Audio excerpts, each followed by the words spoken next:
was too. On March 3rd, 2020, Ohio police responded to a 911 call at an address in Akron and found Brenda Powell on the floor of her kitchen with 30 stab wounds in her neck.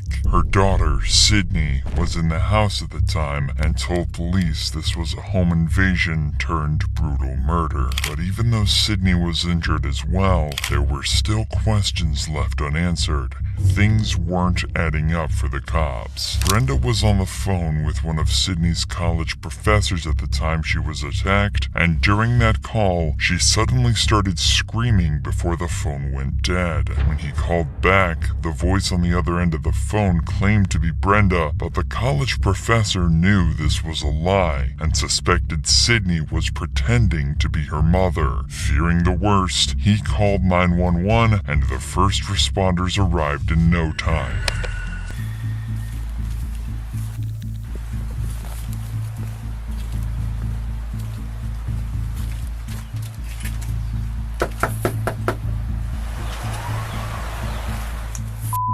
This scream, combined with being called to the location, is enough probable cause for the police to forcefully enter the home. And this is what was waiting for him when he walked inside the house. Akron Pleas! Akron Pleas!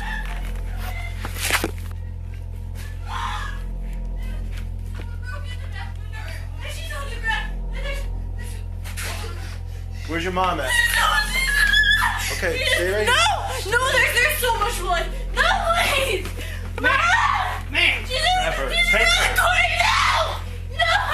Stop! We gotta figure out what's going on. Can you sit down?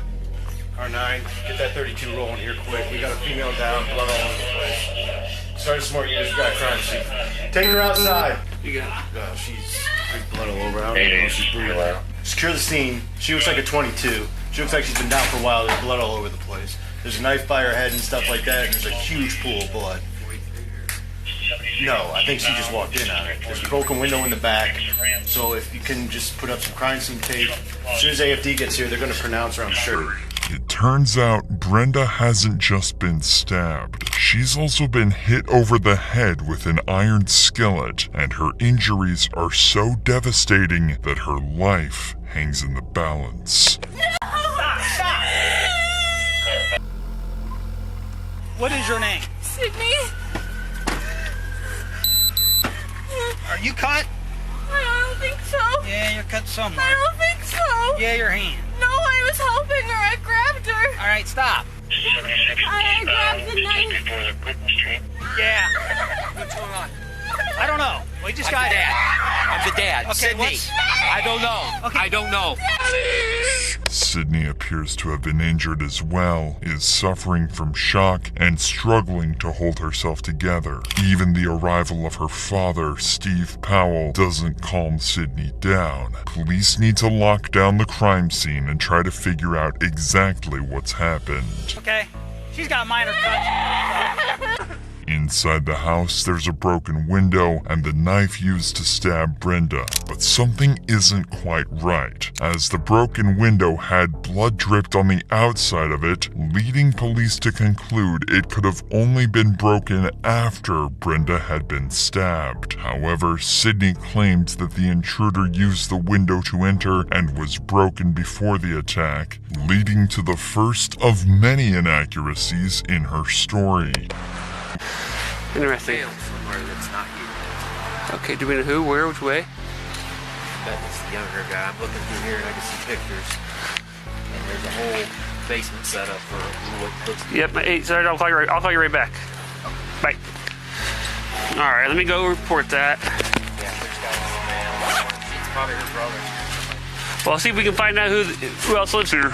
With such a serious case with so many unanswered questions, the cops spend some time talking with homeowners nearby. They have to try and collect as much information as possible, but right now, the only person making any sense is Sydney's father.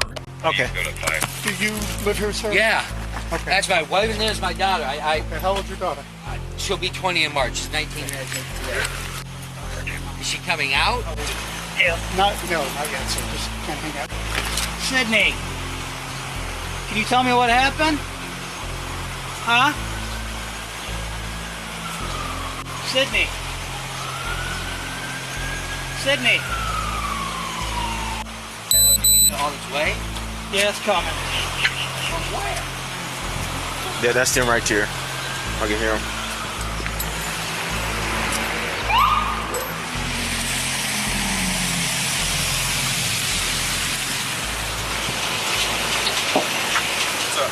Hey, boss. Hey, down there.